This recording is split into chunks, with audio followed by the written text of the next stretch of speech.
It's less than 2 weeks to Modernism Week 2022, and it's been 2 years since we've seen the town as a buzz as it is. The art world is going crazy with opening galleries that are focused on modernism. We are here at Janssen Art Space, where their new show, Retrograde, is just about to open.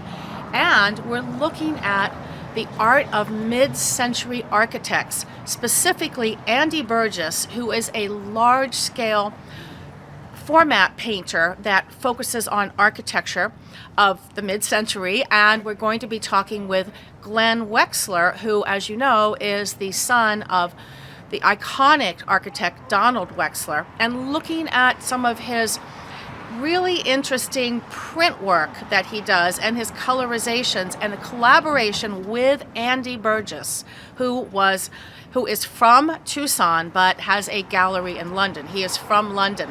The two of them have created this sensational total mid-century architecture look with their paintings. Let's go inside. Well, Glen, thanks so much for joining us today. And for all of you out there, you know that Glen Wexler is not only a son of the iconic architect Donald Wexler, but a noteworthy photographer and printmaker in his own right.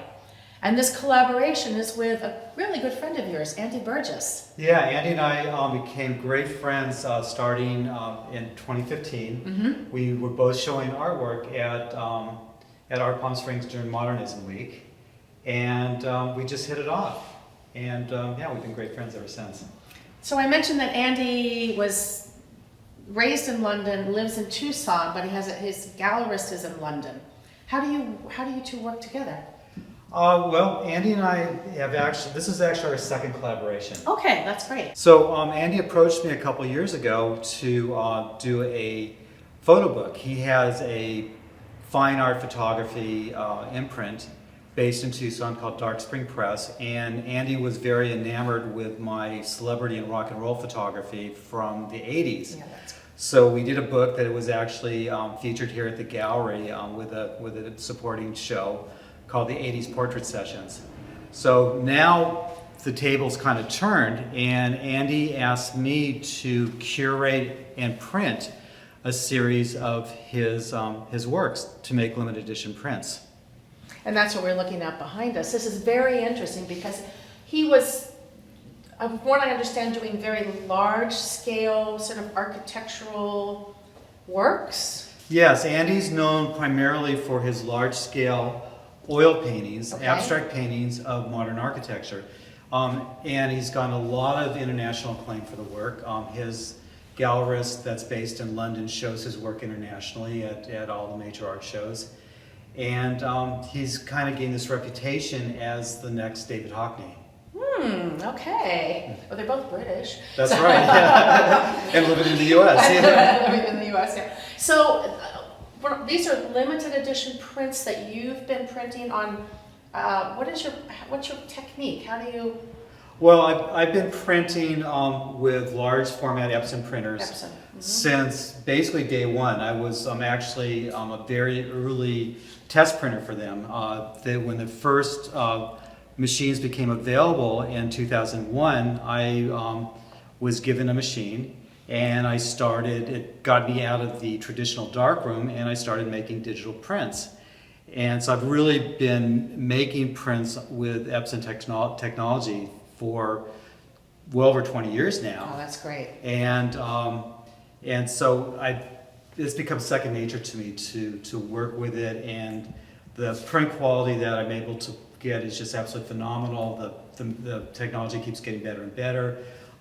The substrates, the papers that I can print on are amazing. These are all done on a 500 gram Somerset, which is really a beautiful paper. And they're archival pigments, so they'll last forever, basically, or at least 200 years. And we're doing limited editions of 40 prints each. Some of the works are reimagined, but this, for example, is my dad's work. That's the rear view of one of the steel houses. Right. Entrance of the steel house. Entrance of the steel house as well. This piece over here is a reimagined Neutra design. Oh, very cool. Yeah, so it's a real, just an amazing body of work. And now I understand that you also did some works of your own that that are all in sort of a gradient or very architectural black-white grays. Well, no, I can't really say it's work of my own, but it's an interpretation of Andy's work. Okay. And I wanted to look at the work just in terms of composition and design, because his compositions and designs are so strong. And with this work, it's absolutely balanced with the color. But breaking out the work as if it was photographed by a mid-century photographer, say Julius Schulman or something like that, I wanted to see how his work would look in that context. So I wasn't really sure how Andy would feel about this, but I experimented with his paintings, and I wanted to see what it would look like if the work was reimagined as if photographed by a mid-century photographer. Because his work is so powerful in terms of composition and design, and stripped of all the beautiful color, the composition design really becomes heroic in these pieces.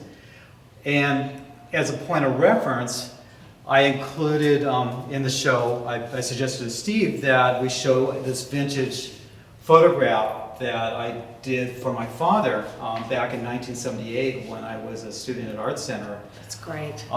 This is the Palm Springs Airport? This is the Palm Springs Airport, yes. I heard that was one of his, was it not his favorite piece of his work? It was his favorite commercial building, absolutely. Favorite commercial building. And yeah, the thing about this view and what he loved about it is that for air travelers, when they arrived to Palm Springs and they got off the plane on the tarmac, this was their introduction to Palm Springs.